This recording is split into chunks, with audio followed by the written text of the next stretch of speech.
parcial, porcentagem dos votos válidos. João Dória, portanto, está se consolidando. O Zema com 67-32 sobre o Anastasia. Salatiel e Amédio. Minas Gerais, qual é a leitura disso aí? O que aconteceu? Tantas explicações, tantas análises que o Romeu Zema surgiu quando colou o nome dele no Bolsonaro. Acho que muita gente diz que ele próprio foi surpreendido com essa enorme vantagem, principalmente no primeiro turno, que se consolida no segundo. Na leitura de vocês aí, o que aconteceu? Foi um imbróglio, né? Foi muita coisa que aconteceu aqui, né? Se apostava na derrocada do Pimentel pelas dificuldades orçamentárias do Estado, mas supunha-se, e até as próprias pesquisas indicavam uma chance grande de vitória do Anastasia, e de repente me aparece, o Anastasia estaria disputando com o próprio Pimentel, de repente aparece o Zema na história. Que leitura vocês fazem disso, Salá? Olha, é aquilo que a gente acabou de falar, né? O novo. Sem falar no nosso presidente da Assembleia, o Adal Kleber, que também tinha o seu nome bastante cogitado, né? Tudo começou lá. Tudo começou com o Adal Kleber, porque era um aliado do Pimentel, né? E ele ficou milindrado pelo fato da Dilma sair candidata a senadora. Por Minas Gerais. Por Minas Gerais, que era a sua pretensão, né? A partir daí, então, ele rompeu, e que foi um grande erro, a meu ver.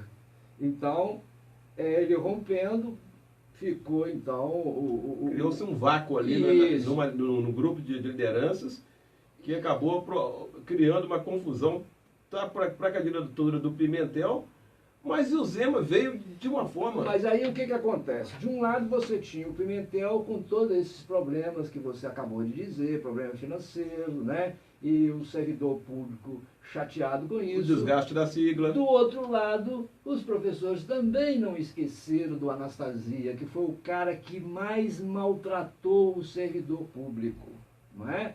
Então, as pessoas começaram a avaliar isso. E aí, esse cara é novo, vamos votar nele, né? E na campanha pode prometer tudo, né? E prometeu, vamos fazer um estado diferente, que não sei o que e tal. E as pessoas acreditaram nisso. E as pesquisas nem perceberam isso, o professor Germano? As pesquisas não perceberam?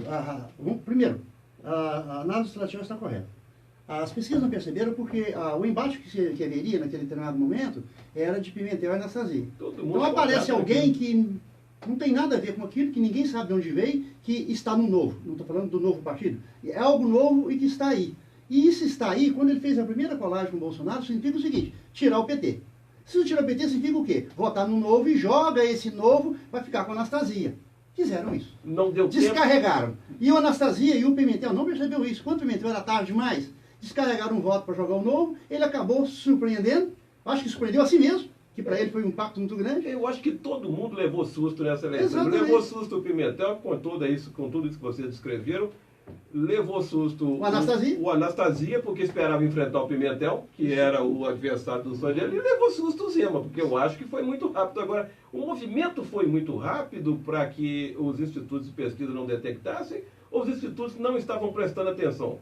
Não, prestar atenção eles prestavam, mas o instrumento que se utiliza na pesquisa, que ainda é o formulário e o questionamento, quando você não está com o formulário, mas ele é um questionário pré-programável, ele continuou do mesmo modelo de há décadas atrás. Já a internet não, a internet, o WhatsApp é momentâneo, é instantâneo. Eles não utilizaram esse aparelho, por isso erraram feio. E vão continuar errando feio se todos os institutos não mudarem a metodologia imediatamente. Terão que recorrigir, terão que se reconstituir. É verdade. E aí, o que se pode esperar de um eventual, e agora muito mais do que eventual, provável e quase consolidado, governo do Zema? O que você acha que vem pela frente, Salatiel? Olha, eu não espero boa coisa, não. Eu até torço que seja boa coisa. Eu quero que os mineiros tenham a vida digna. É porque somos mineiros. Nós somos aqui, mineiros. Agora, em Minas, né? Essas pessoas que querem administrar o Estado como se fosse a sua própria empresa, vão quebrar a cara, porque não é assim, né? Não é dessa forma. Então, esse negócio, essa privatização de tudo, tem setores do Estado que não pode passar por isso. Então, eu vejo que nós vamos ter uma dificuldadezinha. Tomara Deus que não, mas eu penso que esse governador vai enfrentar muita dificuldade. Primeira dificuldade é política. Ele não tem um bom relacionamento com a Assembleia. Nunca foi candidato Nunca nem foi síndico do candidato a prédio, nada. nem a síndico Né? do prédio. É. E eu vou te falar uma coisa, se não souber dialogar com o Legislativo, cai, como caiu o Collor. O Collor caiu porque não tinha maioria. Dilma a Dilma também caiu porque não tinha não maioria. dialogou. Não dialogou. Eu estou lendo um livro do ex-ministro, do Renato Janine, ele fala muito bem isso, sabe? Ele faz uma análise isenta. O livro dele é Pátria Educadora. Ele fala exatamente isso, que a Dilma tem muita dificuldade em relacionar, em dialogar. Entendeu? Pessoa séria, mas tem essa dificuldade. Então, você percebe que se não tiver um bom trânsito no Legislativo, não é se vender ao Legislativo, não. É ter propostas, saber discutir com o Legislativo. E eu acho que esse Zema vai ser, não sei. Mas alguém que tem e apresenta o feeling... Aliás, o Zema tem uma característica curiosa, para quem vê à primeira vista, e eu tive essa impressão também, me parece um daqueles caipiras bem-sucedidos, até a voz de caipira, ele me chamou muito tempo Zé Carlos, e eu achei muito interessante a linguagem do Araxá, né, o Zé Carlos, e aquela fala mansa do mineiro do interior e tudo mais, do caipirão, mas na verdade me parece que ele tem um bom preparo, ele não só se formou, mas ele se especializou em Harvard, se formou em administração, tem um feeling, tem uma percepção. É possível você transmutar esta experiência na iniciativa privada e, quem sabe, levar essa percepção, esse feeling para a vida pública? Você daria essa chance a ele em termos de percepção, ou Amédes? Vamos lá, duas visões. A primeira, com toda a formação específica dele em Harvard, ele fez isso com a empresa dele e deu certo. Privada é uma coisa. Ao fazer isso para o público, o Salatiel já deixou uma dica muito interessante. Ele não sabe com quem ele está lidando. Então, fazer com o privado, você tem área governamental, que é porque você tem que lidar com ela, todos os impostos pré-programados, tanto os federais quanto os estaduais e os municipais. Então, você pode programar isso. Agora, quando você está tratando de política, você não tem como fazer, porque as assembleias, não é só de Minas Gerais, não, qualquer uma delas, a mesma aconteceu com o Rio de Janeiro, aconteceu com São Paulo e outros estados, ela é heterogênea demais. Então, qual é a capacidade que ele tem de dialogar com essas diferenças partidárias, com essas diferenças ideológicas? Ele não tem manha nenhuma nisso. Ele está dizendo no programa dele que, como eu fiz na minha empresa, eu vou fazer no Estado. Não vai fazer, não. Ele vai se dar mal. Então, as pessoas que assumiram o poder, e o Salatiel citou dois, né? Que foi o caso do Collor e citou a Dilma. Olha, volta atrás, lá vê o que aconteceu com o Jânio. Foi a mesma coisa. Então, quando você não tem o trânsito junto ao legislativo, e você não tem o diálogo para fazer aquilo que a sociedade precisa, que o representante mais direto nosso é o legislativo. Então não adianta eu dizer assim, eu tenho essa experiência de Harvard, tenho experiência de São Paulo, vou trazer ela para Caratinga. Ela não resolve, porque eu preciso saber como é que a Câmara funciona. E ele não sabe como esse legislativo funciona. Então, nós vamos ter um governo muito difícil, mas muito difícil. O Eduardo Leite está 51,7 lá contra o Sartori no Rio Grande do Sul, disputa apertadíssima, hein? Apertado lá no Rio Grande do Sul também. E o Helder, filho do Jader Barbalho, está colocando 55 sobre 44 no Márcio Miranda do DEM. Parece que o clã Barbalho vai se consolidando lá no Pará, não é isso, Salatiel? É verdade. Infelizmente. Para muitos, né, de histórica ali. Aliás, ali tem uns fios. Agora eu não sei qual que é pior, né? Se é o Helder ou se é esse Márcio Miranda. Então você sai da brasa e cai no espeto. Né? Ali é o caso mineiro. Há umas questões feudais, entre aspas, na política ali do Nordeste, mais emblemático Sarney, a família Sarney no Maranhão. Agora os calheiros lá no Alagoas também. E Maia, agora, Natal.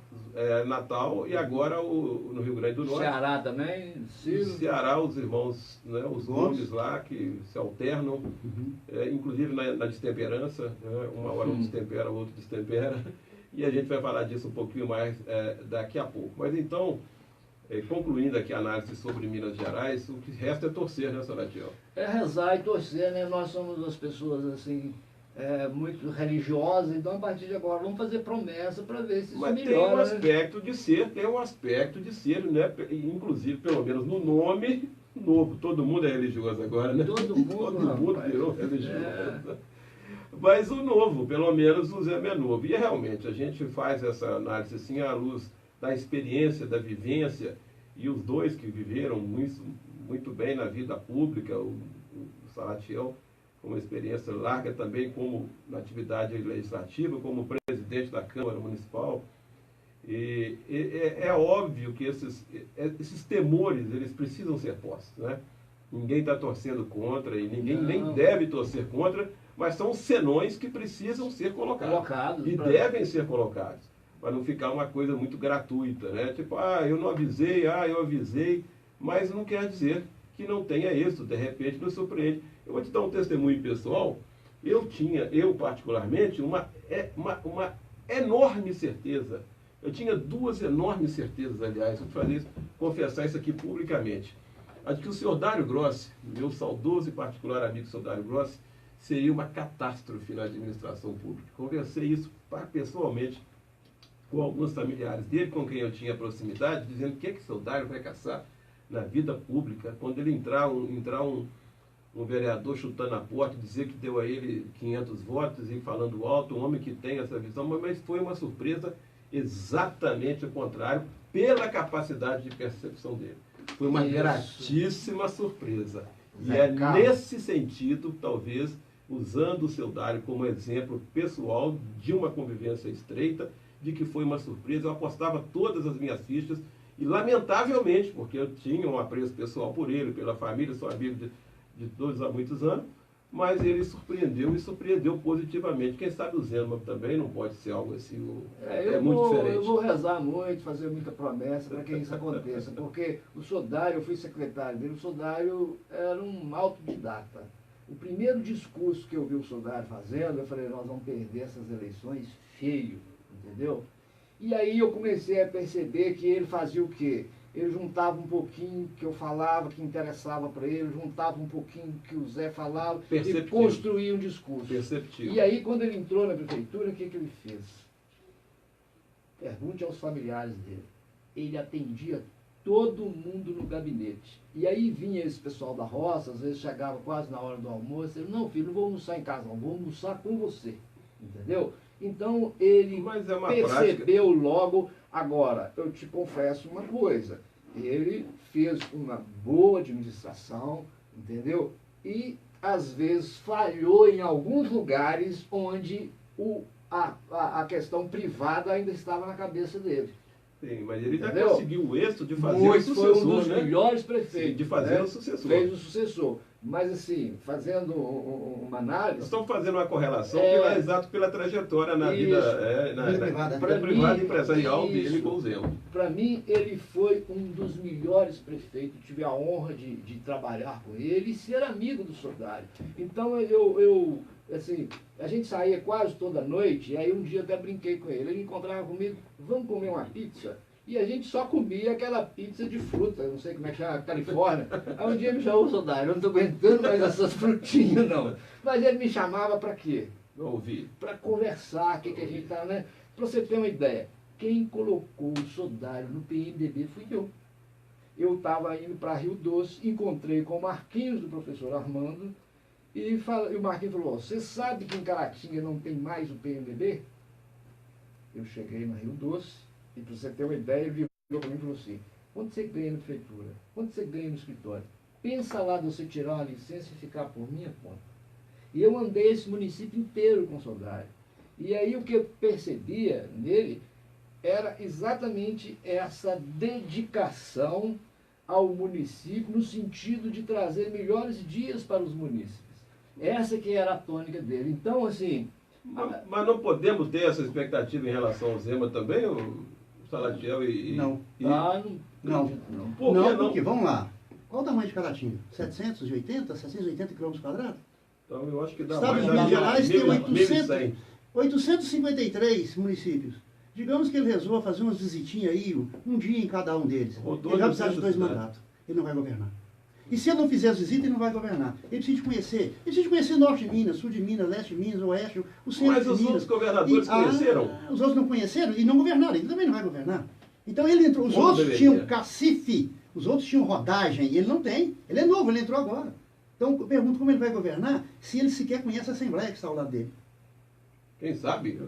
Vamos Eu pensar, acho muito né? difícil. Vamos rezar. Vamos dizer que o desafio dele é maior. Né? Muito maior. Mas alguém que já demonstrou tanta capacidade de iniciativa. Eu tomei aqui como exemplo, e tomei essa liberdade de mencionar o caso do seu Dário, que vocês dois conheceram, que foi uma gratíssima surpresa. E eu, Foi. particularmente, repito, que disse no início, eu fazia uma aposta total de que seria um desastre, de que ele seria não apenas uma decepção, mas que ele seria decepcionado, porque ele não saberia lidar. E o resultado foi diametralmente oposto, ele se saiu muito bem, aprendeu a manha e soube conduzir. Mas vamos esperar para ver. Bem, nós vamos agora a mais um intervalo, tomar uma aguinha e na sequência a gente volta aqui com o professor Germano e com o professor Salatiel, fazendo conosco essa análise das eleições 2018. No próximo bloco, eles vão nos dizer por que optaram por Jair Bolsonaro, o Amédio Germano, e por Haddad, o Salatiel Ferreira Lúcio. A gente volta já. Só ir no banheiro um minutinho? Eu optei pelo Haddad, que vai me chamar para ser ministro. Mas por quê? Eu vou ganhar um salário? Tá Porque eu vou ter cartão corporativo. Como é que é isso? Uai, o Dória está distanciando ali, rapaz.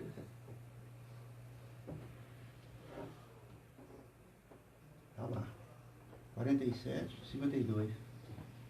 Tá no ar, só um minuto. Então, Facebook vai pegar.